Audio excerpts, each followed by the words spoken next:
Hello everyone, this is Dr. Kim's Scholarship and Journey. Welcome to my video, and this morning I'm going to talk about the Bible and transformation. What does transformation have to do with our reading of the Bible? That is my topic today. Actually, the Bible is full of transformation, right? So all kinds of stories which relating to sort of a change, whether, personal change or communal change, whatever that change, are, the Bible involves kind of change. So in the Hebrew Bible, for example, the Israelites are asked to, return to God, admonished to turn back to God. And that Hebrew word actually, is shub, S-H-U-V, shub in Hebrew. That means turn back to God from their crooked human heart and their evil ways. Jesus in the New Testament, as well as John the Baptist, also urges people to change their mind. Here the Greek word is important, metanoeo, or noun metanoia noun, and metanoeo is verb, which means actually change mind, right? It doesn't have to do directly with the confession of sins, but rather change your mind. So that is actually kind of what transformative, and change your mind for the kingdom of God. Paul also exhorts people to renew their minds. Here also renewing a mind is the Greek word here is metamorpho, right? Meta is changing. Morphosis has to do with the shape. So change a shape. So change your mind is similar idea. So metamorphosis, so that God's righteousness is made available to all who have faith of Jesus. So as you see here briefly, right, both in the Old Testament and the New Testament, we can think, basically transformation is at the heart of all, activities there. So what is transformation? So I can define this way: a change of heart with focus on personal relationship with God, a change of heart, or a change of heart toward particular social conditions, right? So meaning you have to change your mind so that we may improve social, environments and conditions like that. So change of heart, or a sense of internal peace or union with God. In other words, transformation can be understood in connection with internal peace or union with God. Or for some people, transformation, has more to do with a bigger change, big change, an apocalyptic end of the world with the arrival of a new heaven and new earth. So many different ways we can think of a transformation.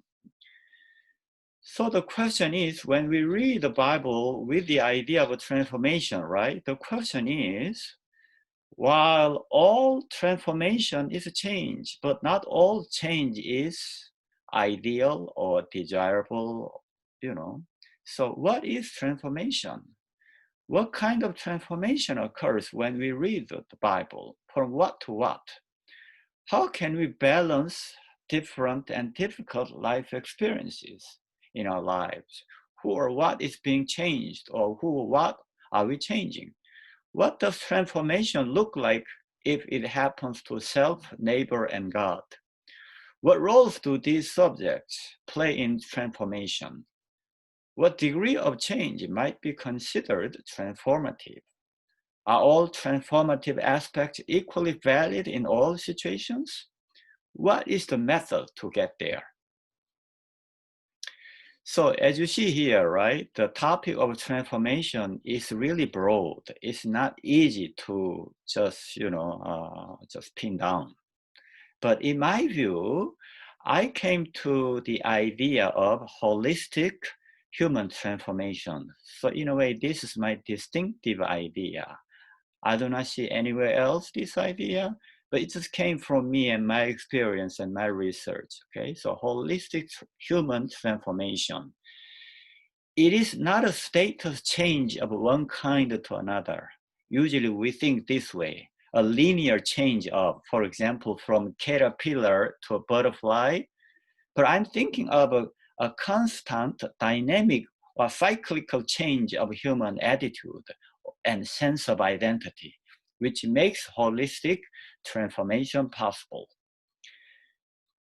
It is not an overcoming or escaping of dark experience, a mortality or weakness, but a making of it as part of a transformative cycle. I think this is fundamentally important in my understanding of a transformation. Why?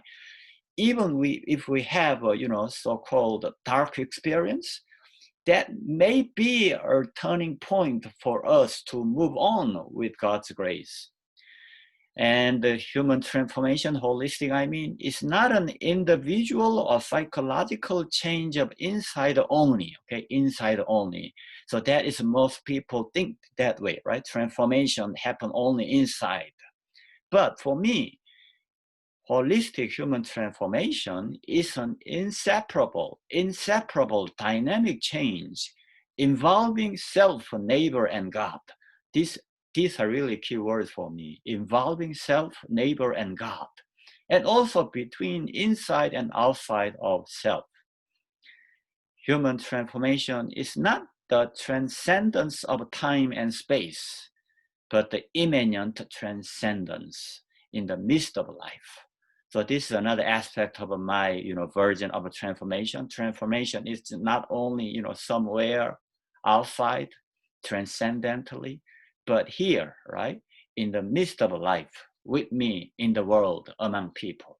And human transformation is not like managed plants and trees, but thriving plants and trees in wildlife refuge, such as in the Gulf of Mexico, which contains three moments of life, comparable to three modes of human attitude.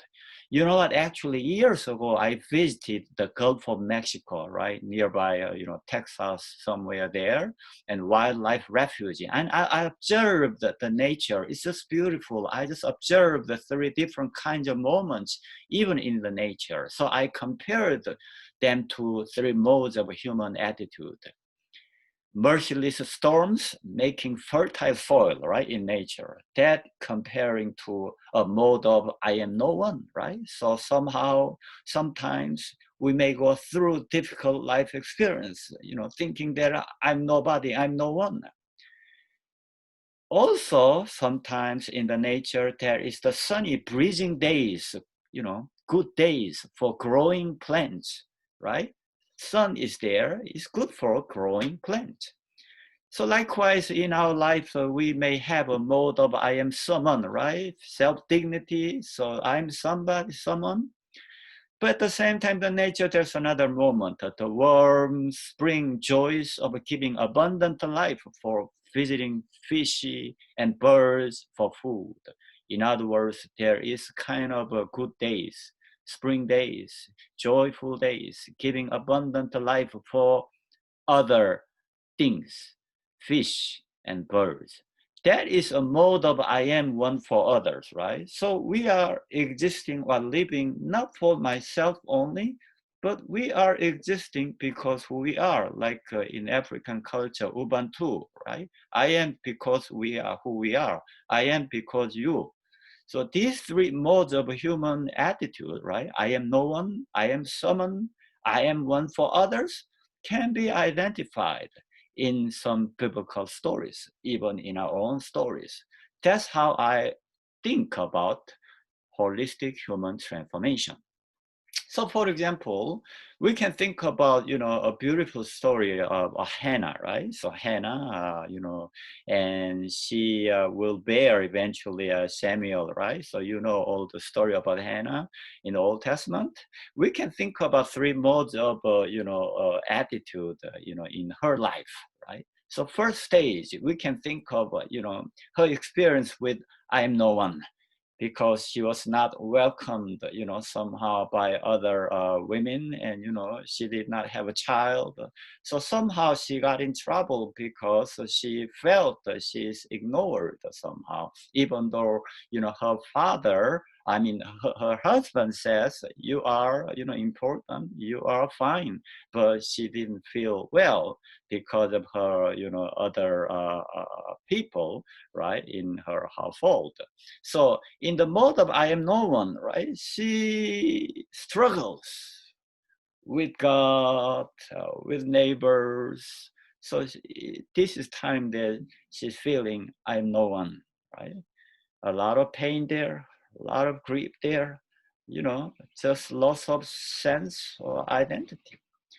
At that moment, she, went to the temple and prayed a lot without eating. So she just prayed all night, a few days. So finally, she re-encounters God.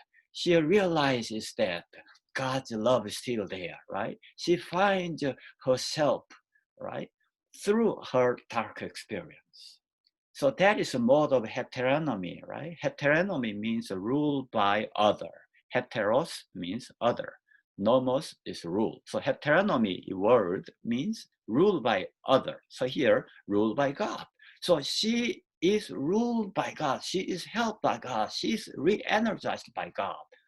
So that's where, she recovers the love of God. Okay. So in this mode of I am no one, she meets God in new way, and she's ruled by God, who means heteronomy, and she recovers the love of God. That's the number one stage. And the middle here, number two stage, we know from the story of Hannah, right? Her prayer was heard, right? So God, promised to give her a child. So her prayer was heard. So certainly, I am someone mode, right? So I'm happy because God heard me. So she feels I am someone. But at this time, right, she recovers herself in a way that, okay, with self-dignity, so autonomy, ruled by self. She functions as her own kind of identity, right? It's agency, autonomy, and obviously love of self. She come to love herself because of the love of God. So this second stage, because her prayer was heard only after her struggle, struggling prayer with God. So here having the mode of I am someone, but that's not the end of transformation, right? So here the last stage in 3, she gave back her son to God. Samuel is so dear son to her, right? So important for her having the child. But she does not claim that Samuel is her own son, but she, giving her son to God so that he may serve for God in the temple for other people like that. So in other words, I am one for others. This is the mode we call I am one for others, kind of serving other people. So here the emphasis is relationality. Relationality, right? Relationality means what? I'm not, claiming myself to be only important, but I am relating to other people in the community, right? So relationality and love of neighbor is important, love of neighbor. So Hannah is a model of a transformation. She did not seek revenge or self-promotion, right? So if you see all these 3 modes, there must be somehow a beautiful balance between these 3 modes. That is what I think about holistic human transformation. I found that case in Hannah. So a theory of holistic human transformation. So I developed this thing in my book, actually. Later, I'm going to show you my book. 3 kinds of, transformation or aspects I found. Psycho-theological aspect.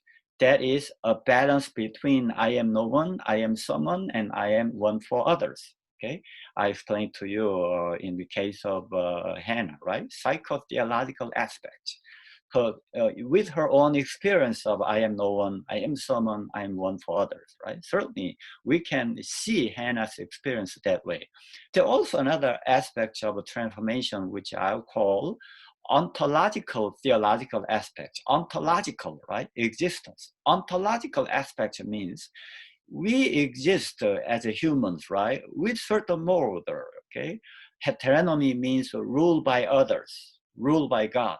We do not exist only by myself, right? So heteronomy, we need the rule of God, heteronomy. And autonomy, we also need a kind of, autonomous being, right? In the sense of autonomy. We have to decide for ourselves, right? We need to have that kind of self-will. But also we need a relationality. Okay, we realize our dreams or whatever we have in the community, so relationality. So all these three modes have to do with the ontological theological aspect. The last aspect is a political theological aspect. So we need a balance between three loves: love of God, right? Love of self, love of neighbor. We need these three loves, not just one love. Love of God, love of self, love of neighbor. So if you combine all these three, right, we may have a real abundant aspect of a holistic transformation. So this is the last page I have.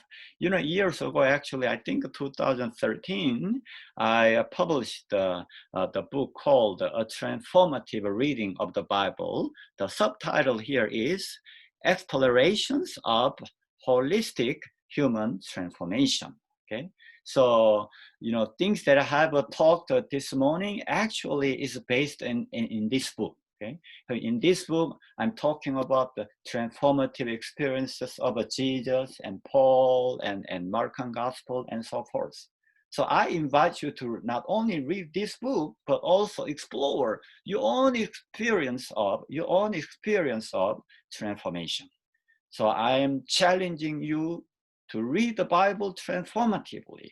Whoever characters you read or stories you read from the Bible, hopefully you will develop your own version of a transformative hermeneutics.